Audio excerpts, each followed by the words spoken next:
Assalamu alaikum wa rahmatullahi wa barakatuh.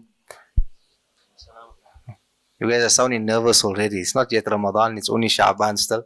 Assalamu alaikum wa rahmatullahi wa barakatuh.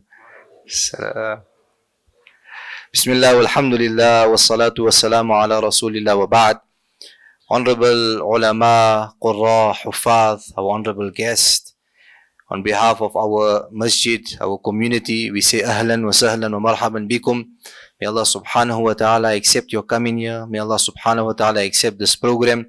May Allah subhanahu wa ta'ala bless it in such a way that inshallah we are able to equip ourselves and train ourselves for this noble sunnah of Rasulullah sallallahu alayhi wasallam during the month of Ramadan, and that is Taraweeh.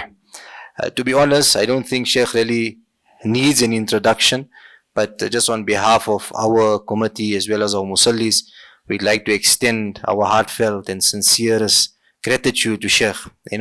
Sometimes we take it for granted. We feel like, these ulama just come at the beck and call of our fingertips whenever we need them, but they have lives, they have children, they have commitments. Last year, I know Sheikh mentioned to me himself that, Maulana, the amount of travel I've done this year, it's put me back in the projects that I wish to have established in Cape Town, or to start off in Cape Town during the year. And I feel like, I set out goals for the year and I'm not meeting them because I'm traveling so much, but alhamdulillah. And we say Jazakumullah that despite that, Sheikh has accepted our invitation to come here tonight for this workshop as well as our Sirah Jalsa tomorrow. And without further ado, inshallah, we hand you over in none other than our honorable guest, Qari Ismail Londt, Huffadh's hands, inshallah, who will then conduct our workshop for us. Bismillah ta'ala, falyatafaddal mashkura.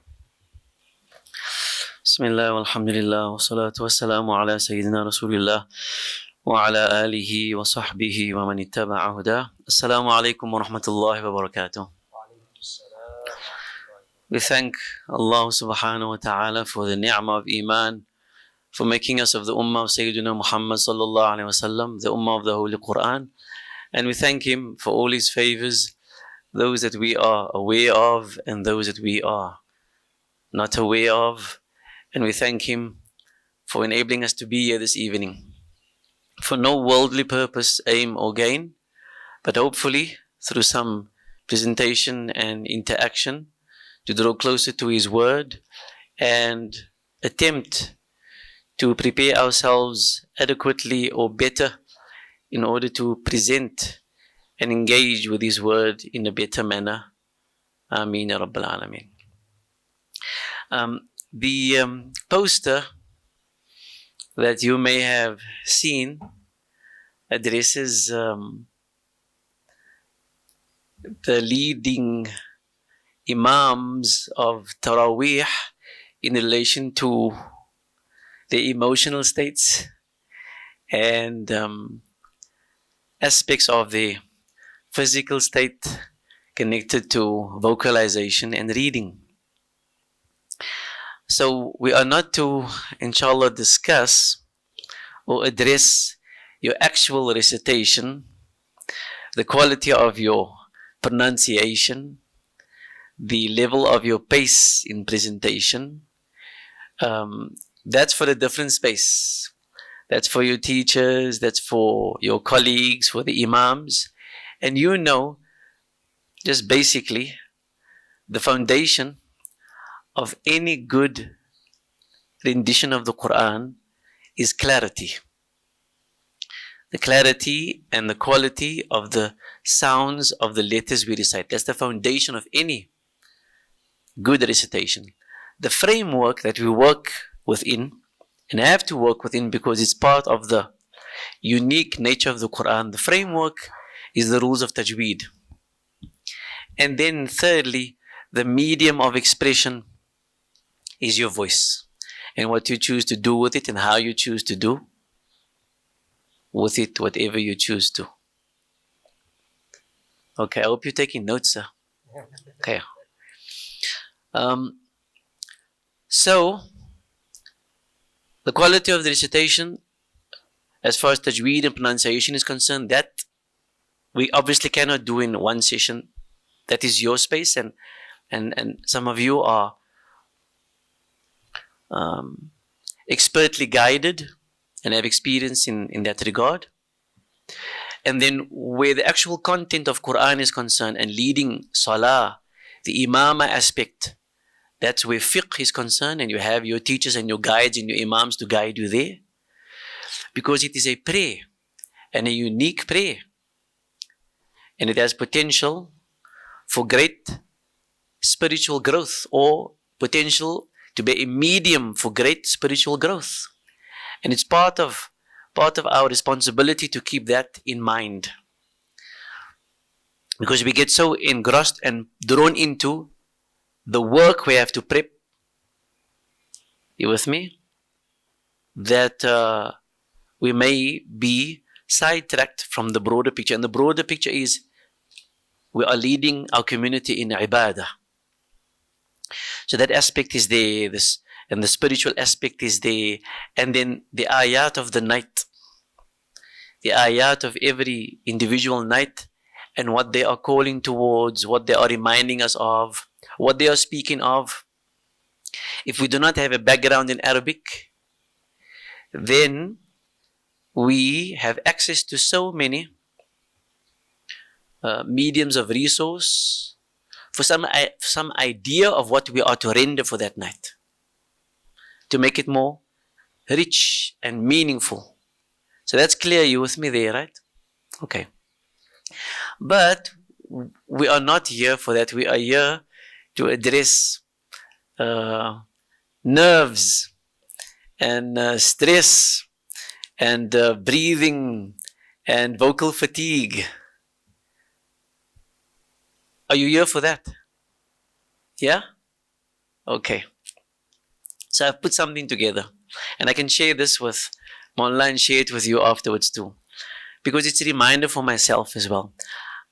In teaching, I speak a lot, and obviously I have opportunity at times in the masjid that I am co-imam at, also to address the congregation, and whether it's in teaching or in lecturing or in reciting, we use our voices more than the average citizen.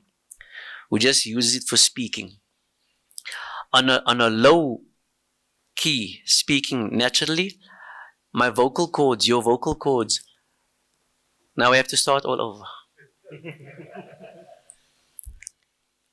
Because perspective. Now, and maybe a good recap for you all, no problem.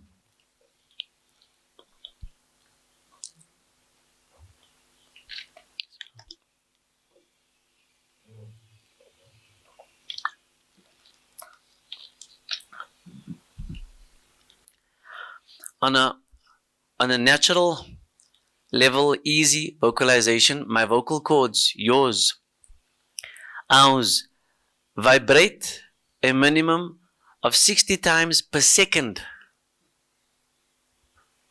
Per second, with every sound I'm making. And the louder I go, the higher I go, it could go up to 2,000 times per second. Say Subhanallah. Allah's creation. And it's all muscles. And muscles can become fatigued. But muscles can also be developed. And muscles need nourishment. And muscles need hydration. Like any athlete. Any of you seriously into sport, play for teams, etc.? Cricket, soccer, rugby, even table tennis? Cyber?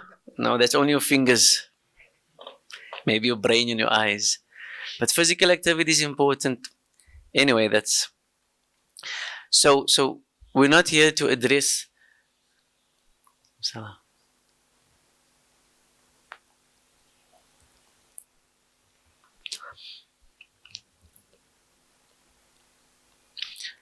So, okay. 5 points, and each point has 5 notes. Okay, making it simple, and I'll share this with you, but additional content, it's only points I have here. Number 1, before vocalizing, before reciting, before leading, it's important, number 1, to hydrate. Hydrate. And fizzy drinks, it's not really hydrating because the sugar dehydrates you. So hydration. Research it. Water, and you can also gain additional hydration through fruits and veggies. Like any athlete, the muscles require that energy and is drawn from the water you take in. You with me? And the more dehydrated you are, the more you're going to struggle, even mentally. Right? For mental exercise and work and concentration, you need to be hydrated. Your focus may become impaired the more dehydrated you are. So that's number one. Sleep is key. You need to be able to rest appropriately, and the best sleep is the sleep of the night after the qaylula, after the siesta. And if you research, time between 10 p.m. and 2 a.m. is of the best sleep. Reciters like Dr. Naina, recently, if you check online, he'll speak, there's some interviews where they ask him advice, and then he says, beyond what you drink or eat or not, sleep fills out and creates an added resonance in your voice. You feel your voice is pitchy? Maybe it just needs more practice, it needs more development, maybe you need more time to allow yourself time to grow, but maybe you're not sleeping correctly or sleeping enough. Good? So hydration and sleep. Number 3, practice. Like any athlete, if you can have some skill, soccer skill, dribbling skill, whatever, but if you play for a team and you don't go for practice, they will not allow you in the game. You have to go for practice. Recite in the pace and at the tone that you intend reciting in Taraweeh. Because sometimes you're prepping softly, but now you're going to recite loud, you throw yourself off. Or you're prepping slowly, or vice versa, you're prepping fast, and the imam and whoever wants you to slow a bit down, throws you off. So you need to acclimatize, familiarize your own ear to your own voice. And then if you can find a microphone to practice on at home, because sometimes you practice without a mic, and you come to a mic and you sound different. And that also throws you off. Start too high, start too low, start off, false. Your ear, because your ear guides you. You're in sync. So many things happening. So hydrate, but the practice is important. Why? Because it develops the ability.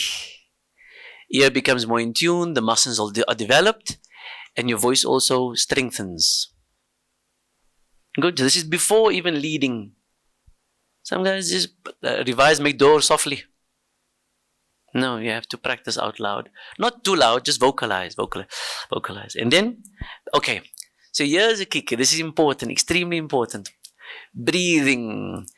We want to address nerves. Breathing correctly helps you control your nerves. Beyond breath being the vehicle for sound, how is sound produced in your throat? By air passing through your vocal cords, your vocal box.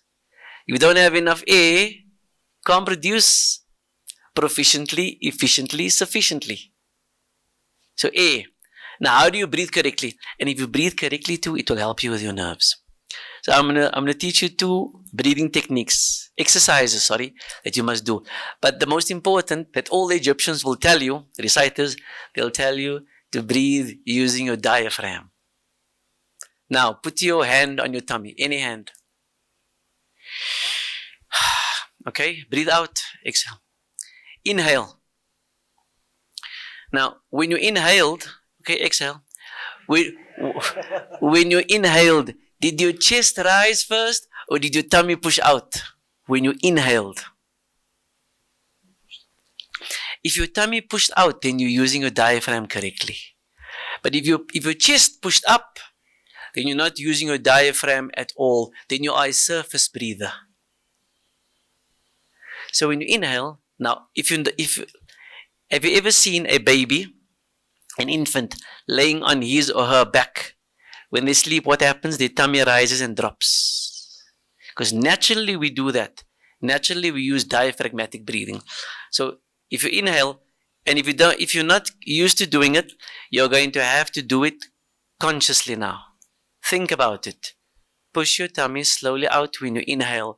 And when you exhale, your tummy is supposed to go in. So if I inhale, watch here, if you can see. This did not even move. And if I wanted to, I can fill more from the top. Why? Because when you push out your diaphragm, you're allowing your lungs to fill from the bottom. And you have more space here. Does it make logical sense? Nah. Otherwise you just hear nothing here. Good. So diaphragmatic, research it. You search so many things on YouTube. Search diaphragmatic breathing. There's a silent G in diaphragmatic, right? You spell it correctly and then you see so many clips to guide you. Why is this important? Because it relaxes you immediately if you breathe deeply. It relaxes and calms your nerves. And secondly, you're activating your muscles and your lungs for what's to come because you're an athlete. No one who has not, or rather, anyone who has not led Taraweeh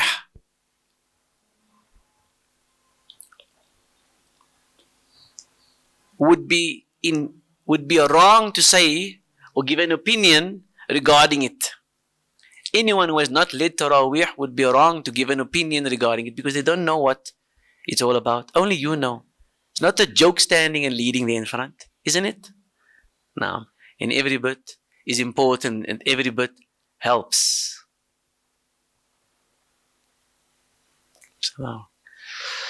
So before, hydrate sufficiently, not only from water, your veggies and your fruits. And then sleep, get enough sleep, good sleep. Practice reading out loud in the pace, most likely, and the tone that you are to lead with, so your ear acclimatizes and gets used to it. And by practicing regularly out loud, you are strengthening your vocal cords and improving on your ability. Number 3, breathing deep from the diaphragm settles your nerves. 2 exercises. The one is called box breathing. You inhale, and then you hold to the count of 4 or 5, and then you exhale, and then you hold again to the count of 4 or 5 before you inhale for the first time. So it's a box. Inhale, hold, exhale, hold, inhale, hold, exhale, hold. This develops your muscles, develops your control, and strengthens your lungs. Do you believe me? You do this daily, morning, afternoon, evening, say for 3-4 minutes at a time. You see, after a week, your ability to recite longer pieces will improve, inshallah. It comes with exercise. There's no secret pill, tablet, there's no secret technique. It's all about working the body. And the body is unique. Allah has created it uniquely. لَقَدْ خَلَقْنَا الْإِنسَانَ فِي أَحْسَنِ تَقْوِيمٍ. Taqweem does not mean form. Taqweem on the second scale means enabling an ability to be able to stand by yourself. There's room for development all the time. So will you attempt the box breathing? Naam.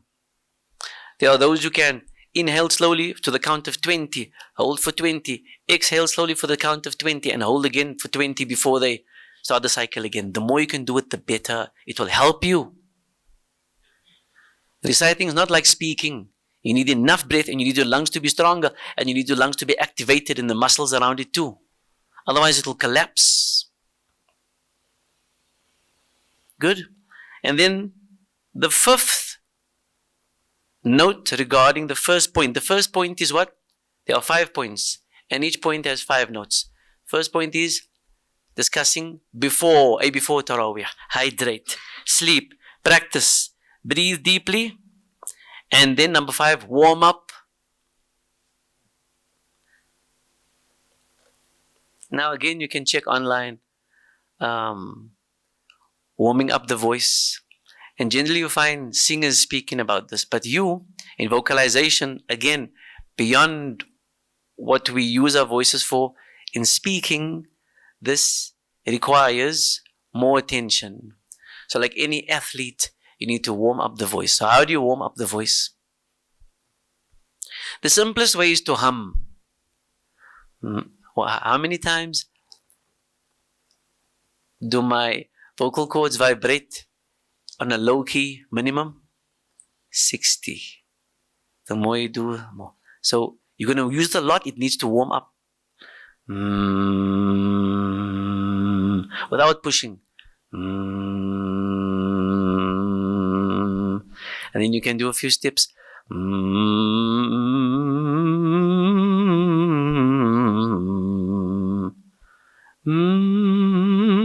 Play around with it. Now you will not find opportunity to do this in the masjid, in the saf, when you're standing behind the other hafiz. You're going to have to do it in the car on the way. Okay? In the car on the way. Or you can try. You with me? Maybe you want to comment on something. The hafiz maybe made taslim, so there's a small breather saying, hey, I go slower, or I go faster, or whatever, change this, or you to repeat the ayah, but you in your mind, you're just warming up your voice, using it. Going full force like that, you can dry up. At full force like that, you can tire early. On average, you're supposed to be warming up 5 minutes before rendition. So that's the first easy way. What? Warming up. Second way is by using fricatives. Say the word. You're going to say it and you're going to research later. Fricative is if you vocalize in a way where the sound that you are producing and the air that you are releasing is disturbed. It creates some pressure in the voice, and somehow that pressure, there are other ways also I'll show you, somehow that pressure is good for the chords. They're warming up and they're strengthening. A fricative in Arabic there are two, right? It's the za, z, and some Egyptian mashayikh do this. Reciters, see them. Salah. They do this. If they're not humming, you hear them. Check if the chords move. It's a fricative. In English, you have V. You have J. So in Arabic, you have, I said, two. The za and the dhal. Somehow, this friction, SOVC, I'll send you something that voice therapists use. This is one easy way by using a fricative to put pressure on the chords and warm it up and strengthen it. You believe me? You're thinking, what is this man talking about? And then the third thing, now I drove with Dr. Imran from the house where we came now to the masjid. And so he's a doctor, so I asked him, Doc, do you mind me just doing it? No, he said, go ahead. So I did something because I knew I had to lead, and I never slept last night. Make dua for me. This happens to me, man. Get excited, I can't switch off. And mind go from, and you need to sleep, like I said. Anyway, so I just need to check if everything's fine. And so I did something in the car. I first hummed a bit.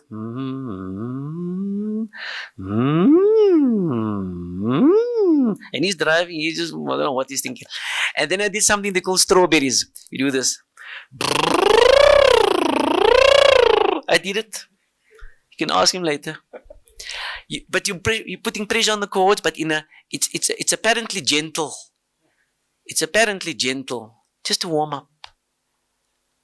Now, over the past year and a half, 2 years, now with age, I realize when you're younger, you just push, you eat anything, drink anything, and do whatever. But the older you become, it's almost like your body becomes more sensitive to things. And I realized these things need to be addressed. And if you can develop these habits from young, you hopefully, inshallah, will be able to see your gift preserved for longer. Inshallah. So, warm-ups, you will research warm-ups. That's the most basic. Humming, fricatives, and then there are other things like bubbles and things. You know Mullah Ahmed Dokrat from Springs? You know how his voice was a few years back, right? And how his voice is now. One of the things they made him do, which is also part of that at SOV, where you put pressure on the vocal cords, they made him vocalize when blowing into a straw in water. It's a unique therapy. Water, straw, ask him when you meet him. And they made him blow into the straw, but while blowing, vocalizing. And it filled out his voice. Did you hear him now? Okay. So those are the 5 notes under point number 1. Point number 1 is you need to address your voice and yourself before the Taraweeh, before the rendition. So hydration, sleeping, practice, breathing from the diaphragm and exercise and warm-ups. Now, number 2, what do you have to abstain from? Many ask, what shouldn't I eat or drink? So there are basic things, and again, each point you can research. Number 1, caffeine. Coffees and your general teas have caffeine. And you know what they are? Have any of you gone to an ENT specialist, ear, nose and throat specialist? Any of you? If you know someone, go. Just for advice. Any ENT specialist, ear, nose and throat specialist will tell you that caffeine found in coffees and general teas are diuretics. D-I-U-R-E-T-I-C-S. They dry you out. For every cup of coffee you drink, you have to drink 2 glasses of water to counter the dehydration. La hawla wa la quwwata illa billah. So look at herbal teas, rooibos and others. The Egyptians have a range of herbal teas before their recitations and during their recitations. You know what's aniseed? You know what's fenugreek? Check all these words. Even cloves. They drink it like tea. Aniseed, if you boil it, say 2-3 teaspoons in a pot of water. Say 5 cups of water, and you boil it. It turns like a dirty yellow. You can add honey if you want, but it's like a licorice liquid, soothing for the throat. It's good for digestion too. The more warm drinks, the better. Aniseed, fenugreek, a few others too. I know the Arabic names, I don't know the English. But yeah, research them. And cloves are good because cloves also anti-inflammatory, good for your throat. But caffeine, who of you love coffee? So your body type, you see what works for you or not, but generally in the long run, can dry you out. So, caffeine, avoid gas-inducing foods. If I say gas-inducing foods, your tummy. Right? If you're going to perform Taraweeh, obviously, some soups are good, soup. But some soups make you gassy. And if you burp, it affects your throat. Cabbage, beans, those types of foods. Avoid them, abstain from them. Cold beverages. Look, nothing touches your vocal cords directly except one thing. I'll come to it. Right? Your vocal cords get closed when you consume food or drink. So cold drinks, cold beverages, icy drinks do not touch your vocal cords. But what they result in your throat muscles stiffening, tightening up to receive the coldness. And what's important is for you to be relaxed.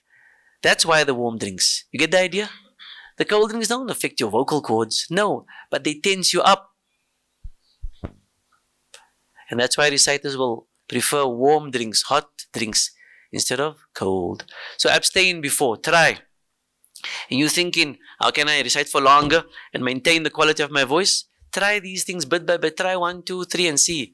And then you observe how you felt the night. Try it for 2 nights and 3. By the 3rd night, your body gets used to it, etc. With me? And hopefully, inshallah, because you're tying your camel, you're trying. Your body has a right over you. And you understand, I'm not using my voice just like for normal speaking. This is different. I have to maintain and care for it. So, caffeine, gas-inducing foods, cold beverages. And now, you have to research acid reflux and its triggers. Have you ever heard of reciters saying they don't eat spicy foods and chili foods? Why? Not because it's going to affect the cords directly, but it could induce reflux. And the reflux can affect your vocal box.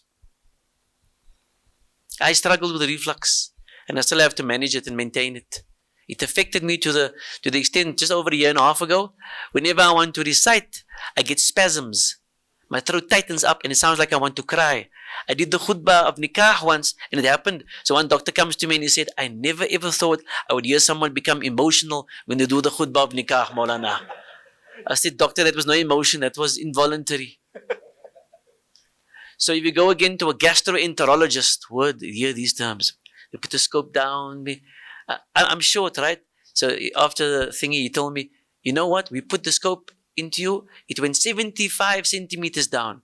I told a colleague of mine, he said, 75 centimeters down you? It must have reached your toes. But it goes in your colons, must this way and that. Anyway, so they found scarring on my esophagus. Acid. Reflux. Not supposed to be there. You feel pressure. You feel this dryness when you wake up in the mornings, etc. You feel a dry pinch that forces you to cough. Try to avoid coughing. You with me? So the only reason why qaris abstain from food that's too spicy or too chilly, because it's a known trigger. Many acidic foods also triggers. Caffeine is also a acid reflux trigger. You know what's also a reflux trigger? Gluten. I'm off bread and rolls for more than a year and a half now. Tough. I haven't eaten bread and rolls for. But because I succumbed to it. It's years, man. Just have to balance. Maybe just eat a bit less, but not so. Let's see. And okay, now I didn't include this, but you have to research gut health. Nabi Muhammad spoke about the tummy, the belly, and it's a wi'a, it's a container, it's the worst container that the human being fills. And from it you find all the illnesses. Research gut health. Your lassi is good for gut health. Plain yogurt is good for gut health. Amasi is good for gut health. Fermented foods, good for gut health. Tummy. You want to recite clearly? To keep this clear, you do not want anything from inside. We were addressing things externally affecting it. Here's internal potential effects. So, this is what abstaining here. And then extremes. Number 5, so no caffeine, gas-inducing foods, cold beverages, don't want to tense up, acid-triggering foods and drinks, and then extremes when eating. Extremes, some Huffadh do not eat at all before Taraweeh. And others eat too much before Taraweeh, and then when they burp, you know what they had.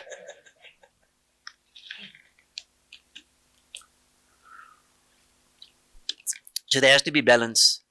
You need something in your tummy. You need, because your body draws energy from your food. Body draws energy from your food and from the oxygen you inhale. Both. Research it. The body draws energy from the food you eat. That's how you get calories and all. And from the air you inhale. You need something in your belly. You can't go empty. Just one day to know because you're afraid. No. You need something. One small plate of food at least, etc. Don't overdo it and you're uncomfortable again. So those are the 5 what you should abstain from. Okay, during Taraweeh. Start slow if possible. Number 1. This is important. Start slow and low. Okay, forget the slow because you're reading harder, you're reading fast. What's important? Low in your voice. You don't want to push it at the start. I used to get excited. Sometimes I think of the ayah, I'm reciting the ayah and the meaning. I feel I must express in the meaning, and then I start going high in the first rak'ah. By my 8th rak'ah, then I can feel my voice is weakened. I push too early.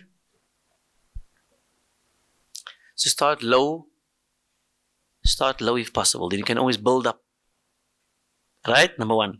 Number 2, relax your neck and shoulders because you tense up. There are exercises you can do. And one of the most easiest exercises is tighten and release. So what you do is you tighten it. And then you release. And then you stretch and release. Stretch. They say you must count to 10 or 15 and release. You need to be relaxed. With the anxiety also tense up naturally. Stay with me, sir. Right? So, number 1, start low if possible. Allow your voice to warm up even more. And then relax your neck and shoulders. And then use the microphone to your advantage. Sometimes, if you use the mic correctly, look at some Egyptian reciters, their mouths are on the mic. Literally, sometimes the cameras are on the side, you can see it's touching the mic. It's supposed to work for me. You can't have a microphone and still scream, still shout. It's supposed to be enhancing. So use the mic to your advantage. Now this is a tricky one. Because we're reciting so fast, the time between ayat is short, right? Naturally, we inhale through our mouths. But if you can, every now and then, inhale through your nose. Your nose is a natural humidifier. For the first time in my life, I must say this, Mullah, and I was thinking, must I make the move? But I thought, no. For the first time in my life, I laid a salah now with a fan directly in front of me. Ya hawla wa la quwwata illa billah. I said, okay, ala Allah tawakkalna. Yeah. It'll dry me out if it was Taraweeh. It'll dry you out naturally. It's logic. Natural humidifier. Say subhanallah. Dust and whatever else plus humidity. It warms even if the air is cold. It warms the air. So by the time it gets to your throat, it's body temperature. Research your nose. Amazing. So you try. So I try in Taraweeh at least my first breath. My first breath after Fatiha, before I start, through my nose. And then I go. In between, if I can again. Because sometimes you pause too long to breathe through your nose and khidi manaan. They give lukma. So you took too long. But for the warmth here and to keep it moist, try. So start low if possible. You can always build up. That's from my own experience. Relax your neck and shoulders. Use the microphone to your advantage. Inhale through your nose when possible. And hydrate in between. In between rakat. Suck on something. Have some honey. Drink some water. Sometimes water, you feel as if your mouth is more dry after. Have you ever experienced that? You drink some water and it feels like it's more dry. So I have a flask there, some honey water. You know what is good? Last year I explored. Few nights I would have some cinnamon and honey. Very nice, soothing. Cinnamon. Mint is good for some, but mint is a trigger for me. It triggers my reflux. Peppermint, spearmint, it triggers my reflux. You must explore. See what works for you. Our body types are different and what we are sensitive to varies. See a nutritionist if you can. Ask. It's your body is right over you. And these people have studied. So فَاسْأَلُوا أَهْلَ الذِّكْرِ إِن كُنْتُمْ لَا تَعْلَمُونَ. So flask. Some nights I would have only honey water. Some nights I would have honey water with what? Cinnamon. Sometimes honey water, cinnamon and cloves. Sometimes this you must research and find. And there's a word in Urdu for it, and the community here knows it. I must ask Mufti Amir of Laudium, yeah. When I showed him, I had a licorice root, sticks.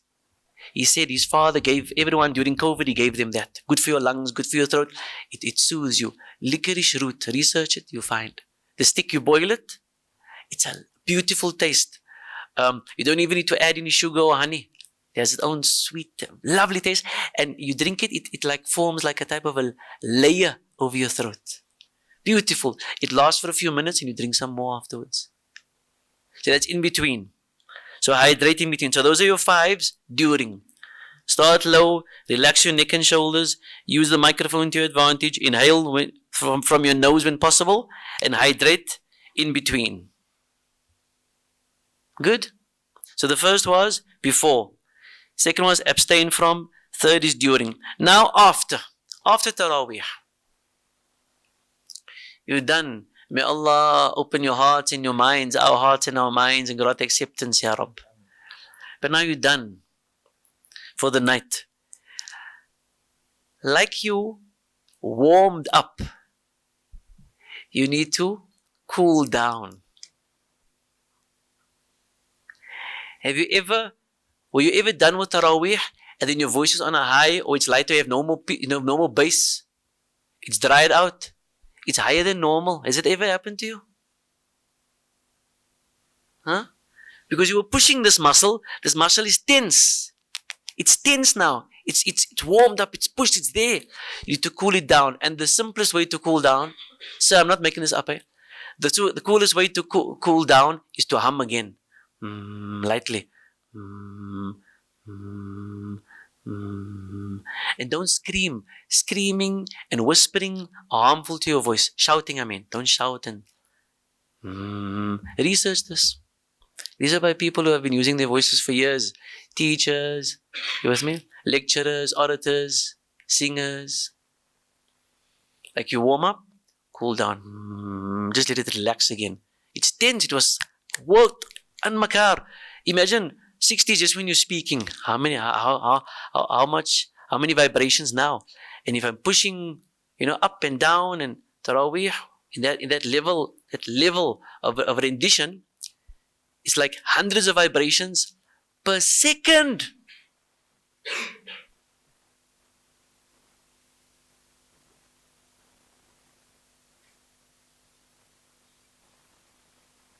And you don't want to develop complications with your throat. Allah protect us all, say Ameen.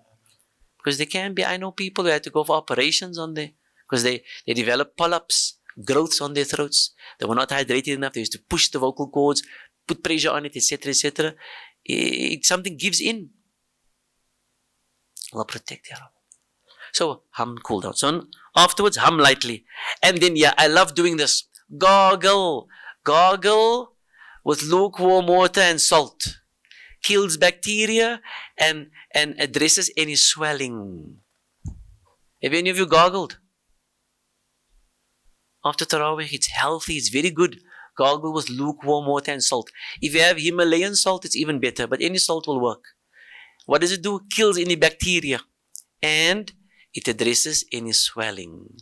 And then number 3. I said earlier, nothing touches your vocal cords directly. Except one thing, right? What's the one thing? Steaming. Kettle, boiling water, in a pot, a towel over your head. Vocalize even if you can with it. It's like a mist. A mist. It's like a spa treatment to your vocal cords. Good for any potential swelling too. Amazing. I'm lazy to do it, but we have to do it from time to time. It helps. Especially if you're using your voice more than the regular citizen. Are you with me, sir? Can you picture yourself still with the towel over your head there just steaming? Maybe you did it during COVID or other times when you had a cold, etc.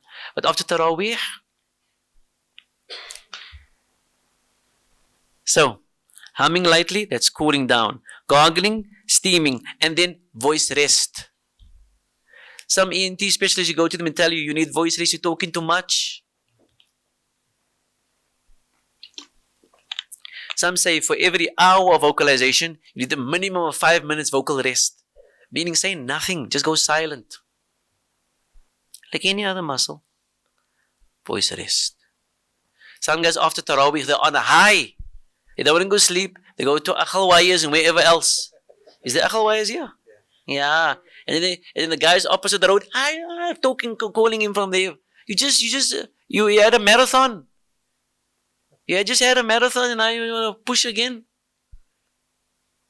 And then tomorrow night you want to pop Maulana.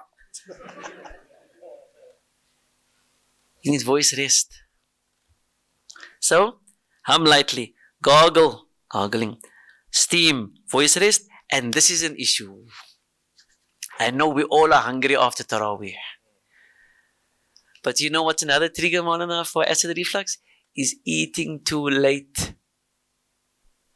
So if you eat too late, or eat late, and there's not a 2-hour period between your last meal and your sleep, 2 hours at least, between your last meal and sleep, you need to take something, an antacid like Gaviscon or something. Or drink some milk, or have some plain yogurt, lassi afterwards. Or they tell you, if you're forced to eat late, if you can't help it, you're hungry, and you have to go sleep soon after, they say, lay with the upper part of your body raised. No khatamansu slap, especially if you're married. You can't raise half of the bed in the other. So it's a challenge for us. Last year 2 Ramadans in a row were the first times, because I had this issue with the reflux, were the first times in my life that I would break my fast with dates and fruit and water, go for Maghrib, and then I would have 1 plate of food, and after Taraweeh, I would have nothing. You know how I woke up in the morning for Sehri? I woke up ravenous, hungry. My Sehris were bigger than my iftars.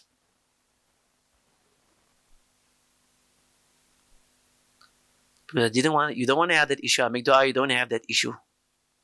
There's those types of spasm things and things. And you know what the ENT specialist told me? He said, I can understand why you're concerned because you're a teacher, etc. You speak, you lecture. But he says some get those spasms when they have to swallow food and they can't swallow food.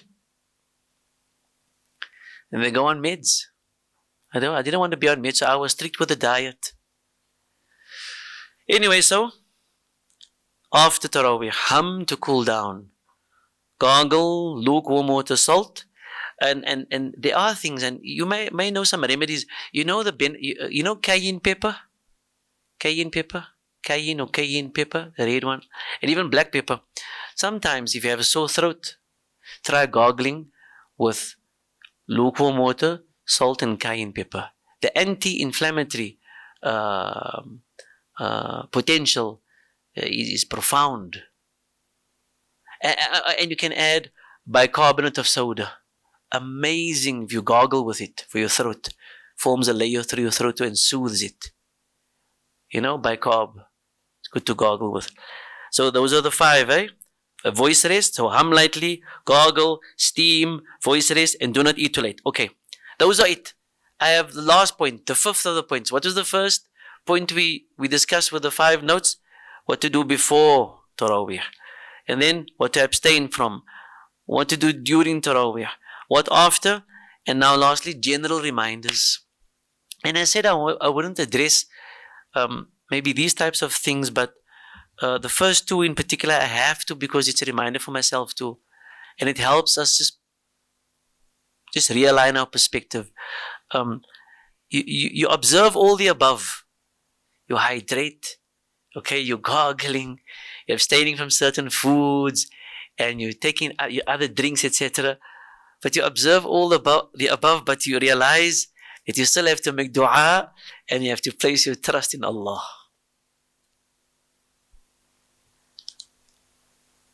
Likewise with your door. You can prep however much you want and check by your colleague, but on that musalla is something else. You have to say, Ya Allah, you help me. I did what I could, but anything could happen. So likewise this. There are certain things we've come to know through experience and certain things through research and observation. However, dua, Allah to help and enable and protect, and placing my trust in Him. That's number 1 in general. This is not general reminders. Number 2, my niyyah and perspective. My niyyah and my perspective can also help calm me. My perspective, I'm not just seeing this and everyone's eyes are on me and this and that and the pressure and what are they going to think if I must make too many mistakes. No. It's ibadah. It's Allah's word. Where am I to even feel myself, eligible for this? I'm trying, Ya Rabb. And the main thing is, it can be flawless, but it may not be worthy of acceptance. It can have flaws, but it's worthy of acceptance because I'm doing it for Him. It helps with my nerves. It helps just realigning the mind. Well, may help with the emotion because we are thinking beings. Good. So number 1, even though I'm going to observe and try all these various things, my dua and tawakkul. Number 2, my niyyah and perspective.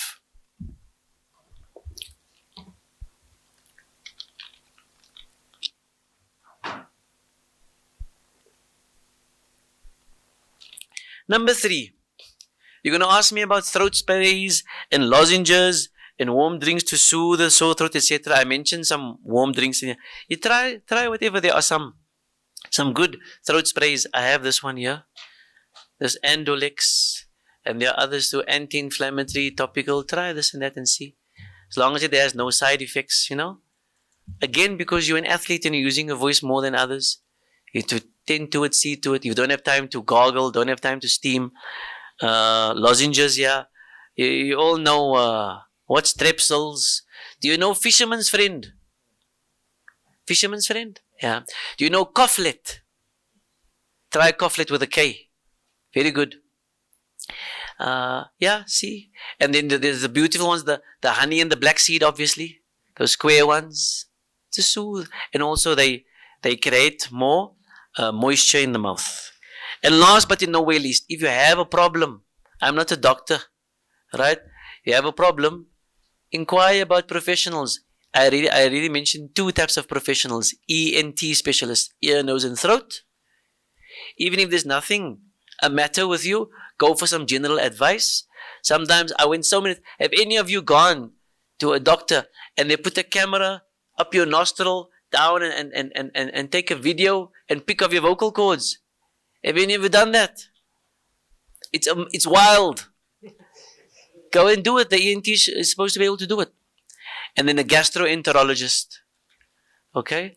But yeah, seek professionals. So number one, in general reminders, dua and tawakkul beyond all that we try. Number two, niyyah and your perspective. Number three, you take additional things like lozenges, throat sprays. Yeah, we try them, etc. As long as they have no side effects. And then natural remedies. Natural remedies. Any of you drink lemon water, ginger, garlic, and other things? Yeah, try them, especially if they're natural, just to boost your immune and soothe the throat. I mentioned the aniseed, and I mentioned the fenugreek and those types of things, and I mentioned the licorice root. There's something called slippery elm. See that too, slippery elm, good for the throat. And then fifth and last, consult professionals, medical or alternative. Okay, that's all I intended to share based on the request to address nerves and to address breath and to address potential vocal fatigue. So in the last few minutes, are there any questions from your side?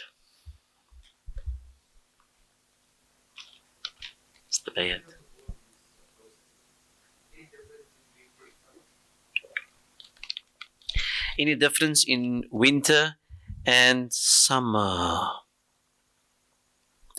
The issue we have with summer is exposure to extremes. It's hot, and then you're exposed to the aircon, and that can mess with your system because you're sweating, and then it's cooled unnaturally through the aircon, etc. You can catch a cold. So just be careful, boost your immune, etc. I try to, but if you're going to catch something, you're going to catch something. You know what I mean? But you try. So at Awal Masjid, where the Imam stands, it's quite in a corner. There's no ventilation, and there's one aircon, and it's behind. So if it's on, it hits me in the neck. So I stand with a scarf, even if it's hot. You know, or I ask them to put it off, or I have a compromise: 2 rakat off, 2 rakat on, or something. You know. Anyway, but in the cold weather again, I actually prefer the cold. But the thing about cold is, when you're outside, remember your nose is the humidifier. So when you do speak, etc., just watch. Cape Town has more wind than here. I would think here it's a dry cold. No? Cape Town is a windy cold. So if I'm open-mouthed outside a lot, I'm asking for trouble. Are you with me with the wind and everything? But here it's more from under. The cold is from under. So I don't think with these advices, whether the hydration or whether it's the things to abstain from, or whether I don't think there would be any major differences, inshallah. Allah, Allah, Allah.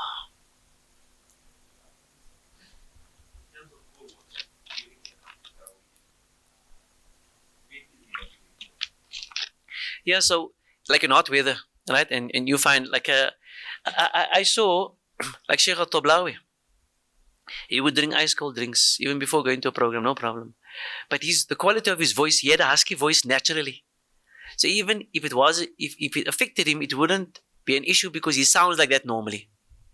But I know other reciters are more particular because they have naturally more clear voices, and any change in their diet and what they expose themselves to can be heard in the vocalization. You with me? But everyone's different. So what I'm saying is, these are general advices, but you have to learn to know yourself.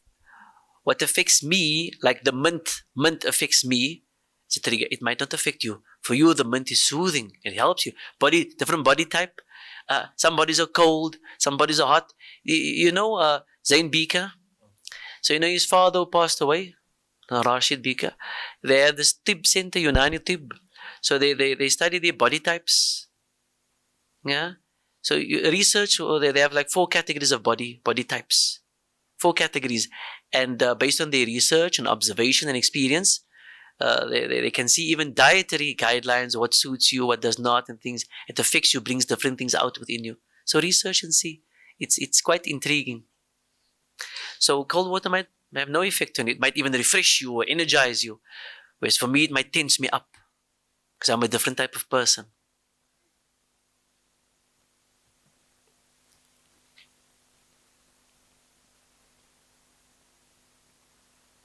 Any other questions, brothers? I hope this is what you had in mind when you came to these types of content, because it's not content that's generally shared amongst us. You with me? We left to our own devices, or we hear things from here and there, or our ustad had certain preferences, so we just latch on.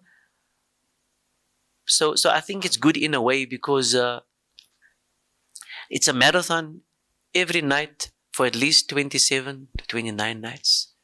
And again, only those who have experienced it will know what it's about.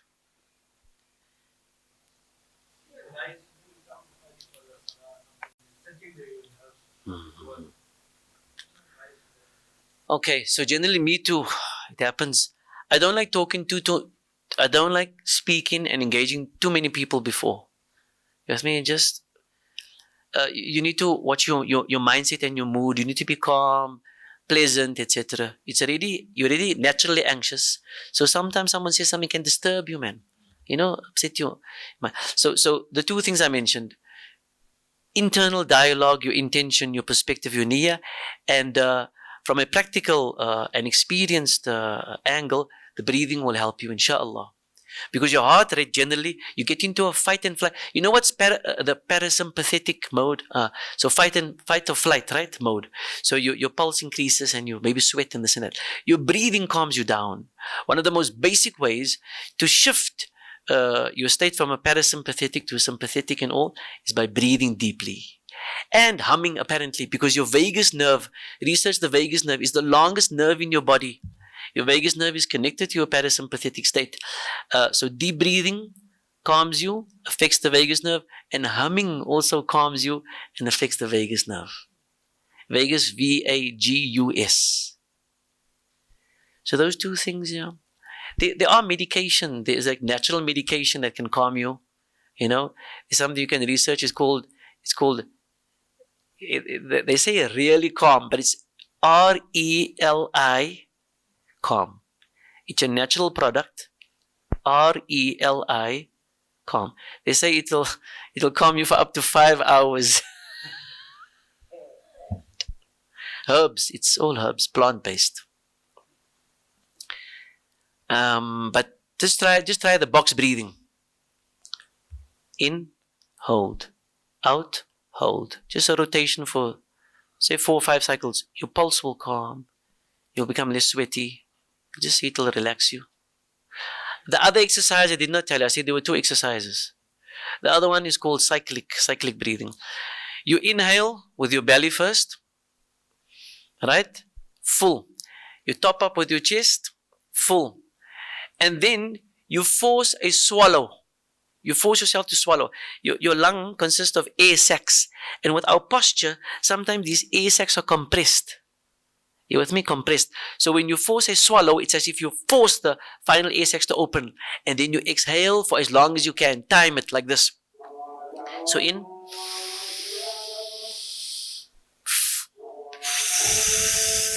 And the exhale you must time. Allahu Akbar, Allahu Akbar. Time.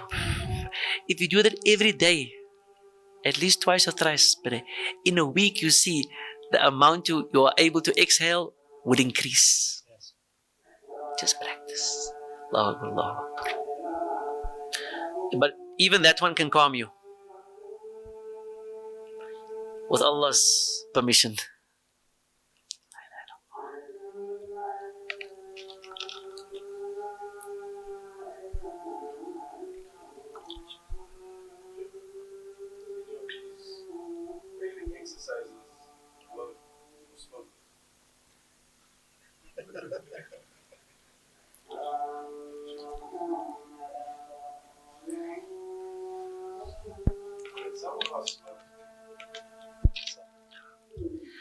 So it's so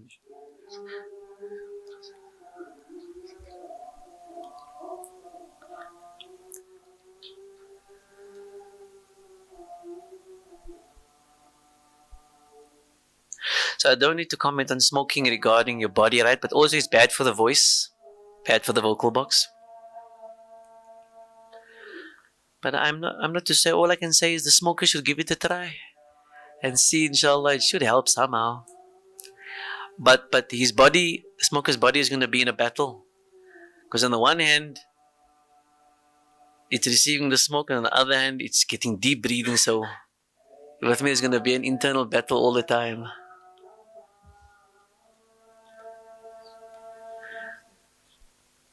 Sorry.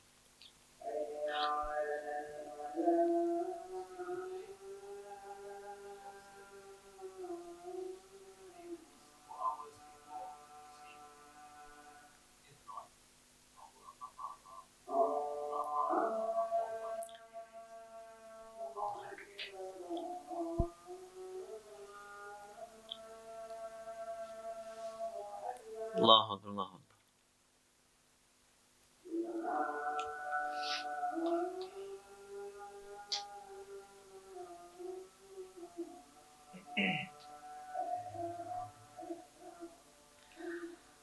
La ilaha illallah Muhammadur Rasulullah.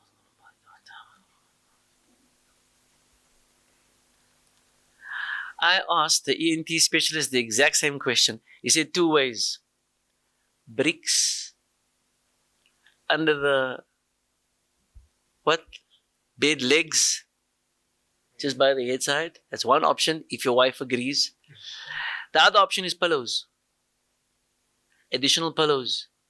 So two for your head, two for your neck and arm, and then one under you if possible. It's uncomfortable. I tried it.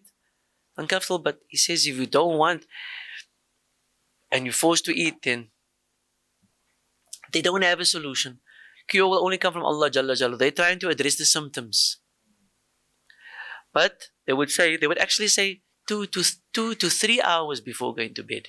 Must allow your body some level of digestion before you lay flat. That's it, essentially. Your voice sounds very clear, mashallah, by the way. So I pray Allah protects it and increases the clarity and all. But yeah, look after it, sir. So research. Your athletes, you're using your voices more than everyone else, and it needs to be cared for. Needs to be cared for. We make dua for afiyah, complete well-being. We make dua for protection. We make dua for guidance. We make dua for clarity, for ease. We make dua for barakah in our time, especially in the Ramadan ahead. And we make dua for acceptance. Ameen. There's nothing else, and we can. Yes?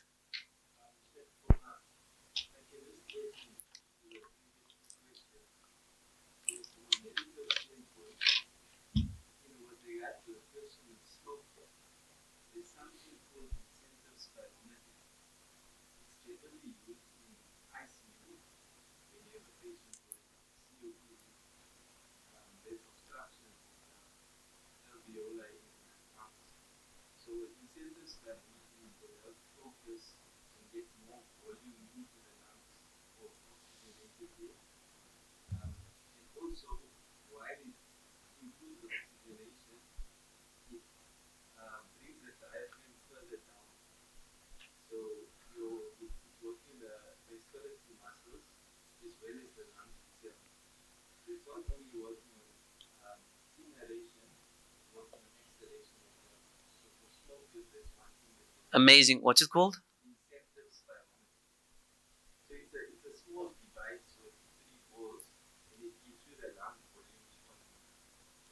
Incentives. How do you spell the second word? Incentives what? Spirometry.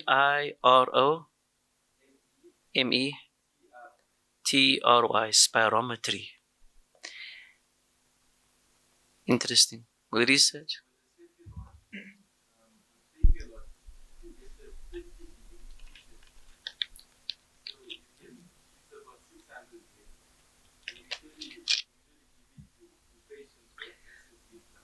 Superb.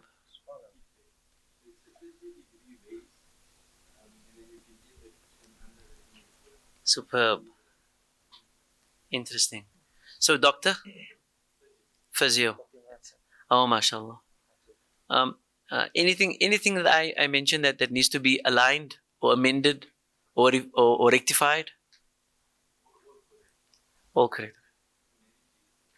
Shukran. Okay. Thank you. Thank you very much. Take a look. Okay. Can we then conclude? Excellent. سبحانك اللهم وبحمدك نشهد أن لا إله إلا أنت نستغفرك ونتوب إليك وصلى الله تعالى على سيدنا محمد وعلى آله وصحبه أجمعين وسلام على المرسلين الحمد لله رب العالمين.